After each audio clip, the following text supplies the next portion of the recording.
बिस्मिल्लाहिर्रहमानिर्रहीम। प्यारे दोस्तों, अस्सलाम वालेकुम। नॉवल कालिज कलियां और भंवरे की अगली किस्त शुरू करते हैं। कारीन, जैसा कि आप जानते हैं, ये नॉवल लाहौर के उस दौर का है जब पाकिस्तान में मोबाइल फ़ोन सर्विस मौजूद नहीं थी।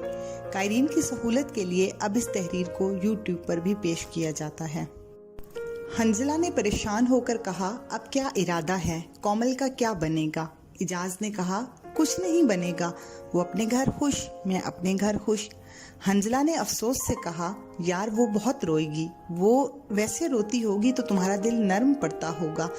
इजाज ने बेगर्ज लहजे में कहा, हरगिज नहीं, अगर ऐसा होने लग जाए तो फिर बंदा काम से गया। ये जो औरत ज़ात है, काम भी करे, रोना तो उसको खामखा आ जाता है। चलो एक और बाप तो गुजरा। हंजला ने कहा, और हाँ, मुझे पता चला है कि आजकल तुम्हारा और नबीला का कोई चक्कर है। तुमने मुझसे कोई जिक्र ही नहीं किया। आखिर मामला क्या है? उससे भी कोई अफेयर तो नहीं चल रहा? इजाज ने कहा, बस यार, यूनियन की मसरूफियत की वजह से उससे बात ना हो सकी। वैसे तुम्हारा अंदाजा ठीक है, ये भी अपनी जगह एक खास चीज है।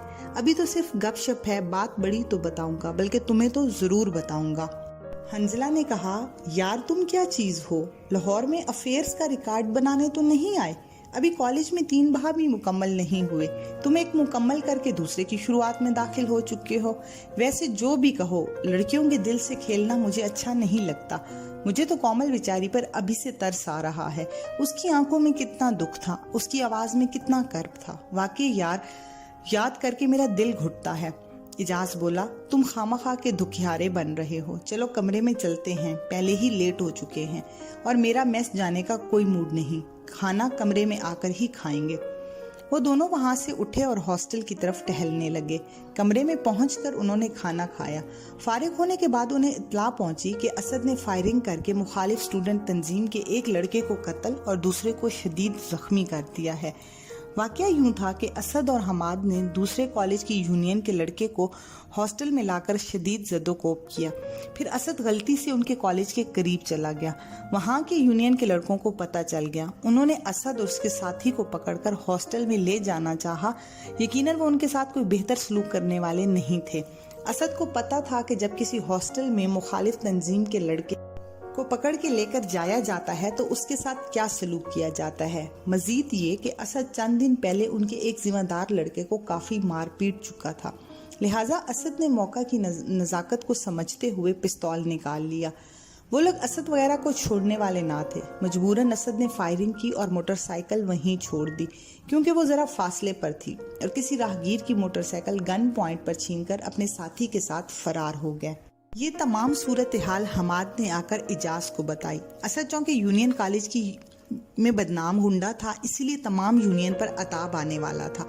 फौरी तौर पर तय पाया कि यूनियन से मुतल्लिका तमाम स्टूडेंट्स चंद दिनों के लिए गायब हो जाएं, क्योंकि पुलिस ने उनको असद की गिरफ्तारी के लिए पकड़ना था और साथ साथ मुखालिफ तंजीम के लड़के भी मुश्ताइल होकर बदला लेने की कोशिश करेंगे। हमाद ये पैगाम देकर यूनियन के दूसरे लड़कों को अलर्ट करने निकल गया। इजाज ने मकामी यूनियन के तलबा को फोन किया। जब असद के घर फोन किया तो वो घर से निकल चुका था। उसके भाई से बात हुई तो वो भी वहां से निकल रहे थे। इजाज ने हंजला को साथ लिया और गाड़ी में अपनी कोठी की तरफ रवाना हो गया।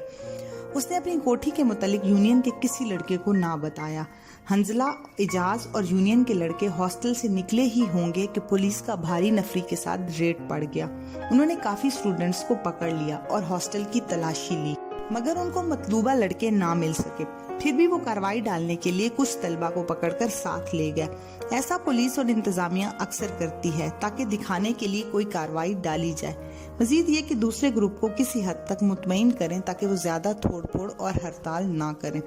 इजाज ने अपनी तंजीम के बड़े सियासतदानों से बात की तो पता चला कि असद लाहौर ही के एक सूबाई वजीर के घर में पनाह लिए हुए है।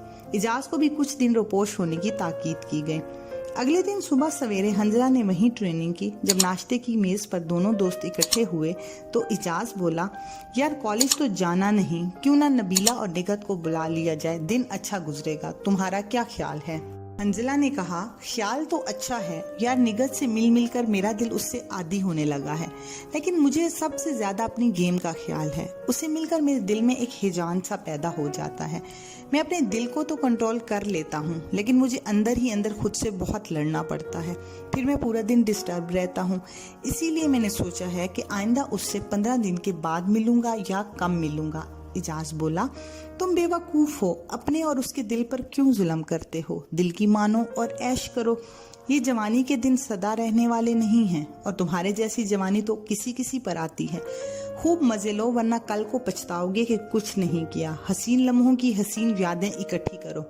हंजला बोला, तुम्हारी मंतक अपनी जगह ठीक, लेकिन मेरा दिल नहीं मानता। कभी कभी बहकने के लिए करता है जब कभी माहौल मिले, लेकिन फिर एक अजीब सा खौफ तारी हो जाता है, जिसकी वजह से मैं खुद पर कंट्रोल कर लेता हूँ। बस इसी कैफियत में दिन गुजर जाता है। इजाज ने उसको समझाते हुए कहा, तुम कैसे लड़के हो? आजकल लड़कियां भी इतनी खौफजदा नहीं होती जितनी तुम होते हो। अगर इतना ही खौफ आता है तो 2 पैक ब्लैक लेबल के लगाओ और फिर आजादी के साथ अपने दिल के साथ उड़ते रहो। अच्छा छोड़ो इन बातों को, अब क्या प्रोग्राम है? बुलाऊं निगत को या नहीं? मैं तो नबीला को फोन करने लगा हूँ। हंजला शिशोपंच की कैफियत में मुब्तला हो गया। दिमाग कहता कि निगत से दूर रहूं, मगर दिल कुछ और कहता। ये सोचते हुए वो चाय की चुस्कियां लेने लगा। आखिर उसने दिल के हाथों मजबूर होकर मुस्कुराते और शर्माते हुए कहा, बुला लो दोनों को। इजाज ने उठकर पहले नबीला को फोन किया। तफसीली बात करने के बाद नबीला ने बताया कि मेहमानों की वजह से उसका आना मुश्किल है। अब हंजला ने देखा कि नबीला नहीं आ सकती, तो उसने निगत को भी फोन करके मना कर दिया। मगर 10 मिनट ही गुजरे होंगे, नबीला का फोन आ गया। अपने रिश्तेदारों से बचकर निकलने में कामयाब होने का बहाना वो बना चुकी है। इजाज ने उसको कोठी का नक्शा समझाया और फोन बंद कर दिया। जब इजाज निगत को फोन करने लगा तो हंजला ने मना कर दिया, क्योंकि उस वक्त उसका दिमाग दिल पर गालिब आ चुका था। निस्फ घंटे के बाद उसके घर की बेल हुई। इजाज ने खिड़की से देखा तो नबीला पहुंच चुकी थी। उसने हंजला को कमरे में जाने का इशारा किया। हंजला कमरे में आकर नीम दराज होकर किताब पढ़ने लगा। फिर उसको नींद आ गई और वो सो गया। 2 घंटे के बाद इजाज ने उसको जगाया और बताया कि नबीला जा चुकी है। असर के वक्त इजाज ने असद से फोन पर बात करने की कोशिश की। कुछ नंबर मिलाने के बाद उससे बात हो गई। फिर शाम को वो सूबाई वजीर के घर असद से मिलने गए। वहां पर बातों बातों में इजाज की असद से थोड़ी सी तलखी हो गई, लेकिन फिर वो दोनों नॉर्मल हो गए। ये दोनों अपने फोन नंबर देकर वापस आ गए। खाने से फारिग होकर वो बातें कर रहे थे कि इतने में फोन की घंटी बजी। इजाज ने सुना तो उनके वालिद के डीआईजी दोस्त का फोन था। डीआईजी ने बताया कि उनकी रिहाइश के मुतालिक मुखालिफ तंजीम को गुमनाम फोन के जरिए बताया गया है और मकतूल के दोस्त और रिश्तेदार किसी वक्त उनकी रिहाइश गाह पर हमला करने के लिए पहुंच सकते हैं, लिहाजा वो फौरन वहां से निकल जाएं और अपने नए फोन नंबर और रिहाइश के मुतालिक किसी को ना बताएं, सिवाय डीआईजी और अपने वालिद के। ये वाक़यात उन दिनों के हैं जब लाहौर में मोबाइल फोन की सहूलत शुरू नहीं हुई थी। फोन सुनने के बाद इजाज परेशान हो गया। उसने हंजला को ये बात बताई तो हंजला ने कहा, इन हालात में फोन पर एतमाद नहीं किया जा सकता। हंजला की ताकीद पर इजाज ने डीआईजी के घर फोन किया तो उसकी बात की तस्दीक हो गई कि वाकया ही फोन उन्होंने किया था। इजाज ने पिस्टल अपने पास रखा और रिवॉल्वर हंजला के हवाले कर दिया और वहां से गाड़ी लेकर निकल गया। हंजला दौड़कर मेन गेट खोलने के लिए गया। उन्होंने बाहर के लान की बत्तियां बुझा दी। मेन गेट खोलकर उसने बाहर झांका तो वो सड़क के कोने पर उसको 3 साए नजर आए, जो उनसे तकरीबन 70 गज के फासले पर थे। उनके गेट पर भी लाइट बंद होने की वजह से हंजला का झांकना उन्हें नजर नहीं आ रहा था। हंजला ने उन सायों को हरकत को बगौर देखा तो उसको शक हुआ कि वो रात के वक्त इस वक्त यहाँ क्या कर रहे हैं। वो भी देख रहा था कि एक जीप कोने के करीब रुकी जिस पर 6 लड़के सवार थे। कोने पर स्ट्रीट लाइट होने की वजह से उनको साफ नजर आ रहा था। हंजला का जहन तेजी से काम करने लगा। उसको यकीन हो गया कि डीआईजी के फोन के मुताबिक वो लोग इनके घर का मुहासरा करने वाले थे। वो कार की तरफ दौड़कर आया। इजाज गाड़ी के करीब आकर वापस चला गया क्योंकि वो गाड़ी की चाबी अंदर भूल गया था। जब वो बाहर आकर गाड़ी की चाबी लगाने लगा तो हंजला ने उसको रोक दिया और कहा, अब वो लोग बाहर नहीं जा सकते क्योंकि मुखालिफ लोग पहुंच चुके हैं। उन्होंने फौरन मशवरा किया कि अब क्या किया जाए। फौरी तौर पर वहां से छुपने का कोई रास्ता नजर नहीं आ रहा था।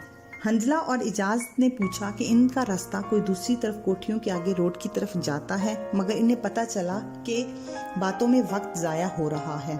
حنزلہ فوراً دوڑ کر اندر گیا اور اس نے مین سوئچ کے قریب جا کر لائٹ آن کر دی۔ وہ پورے مین سوئچ کو بند کرنا چاہتا تھا۔ اس نے دیکھا کہ مین فیوز کے اوپر ہی ایک فیوز جلا ہوا موجود تھا۔ اس نے ٹھیک فیوز نکال لیا اور دوسرا فیوز جو خراب تھا وہاں لگا دیا اور اپنی جیب میں ڈال دیا۔ اس طرح کوٹھی کی تمام لائٹیں آف ہو گئیں۔ ان کا نوکر پہلے سے ہی ان کی طرف آ رہا تھا۔ اجاز نے اس کو بتایا کہ کوئی بھی آئے تو اس کو بتا دینا کہ ہم لوگ شام سے چلے گئے ہیں اور گاؤں کی طرف گئے ہیں۔ گاڑی میں اس لیے نہیں گئے کہ اس کے ٹائر کمزور تھے۔ جتنی دیر میں حنزلہ واپس آیا، اجاز ایک ٹائر کی ہوا نکال چکا تھا۔ اس نے اجاز کو ساتھ والی کوٹھی میں کودنے کا مشورہ دیا، مگر وہاں پر 2 عدد خون خوار کتوں کی موجودگی میں یہ تجویز ناقابل عمل تھی۔ پھر انہوں نے نوکر کو سرونٹ کوارٹر کی طرف جانے کا مشورہ دیا۔ وہ جانے لگا تو حنزلہ نے اجاز سے کہا وہ کار کی ڈگی میں چھپ جائے۔ اس نے اجاز کو بتایا کہ اس کے نوکر کو ادھر جانے کا مشورہ اسی لیے دیا کہ اگر اس پر سختی کی گئی تو وہ شاید بول نہ پڑے۔ اجاز نے حنزلہ سے پوچھا کہ وہ خود کہاں چھپے گا۔ اس نے جواب دیا کہ ساتھ والی کوٹھی میں تو کتے ہیں، مگر اوپر چھتیں صرف 8 فٹ کے فاصلے پر ہیں اور وہ خود چھت پر سے کود جائے گا۔ یہ کہہ کر اس نے اجاز سے چابی لے کر کار کی ڈگی کھولی اور اجاز کو وہاں پر گھسا دیا۔ اس نے ڈگی بند کر کے چابی جیب میں ڈالی اور تیزی سے سیڑھیاں چڑھنے لگا۔ جی تو دوستو، آج کی قسط یہیں تک تھی۔ بقیہ ناول آپ اگلی قسط میں پڑھ اور سن سکتے ہیں۔ اجازت دیجیے، اللہ حافظ۔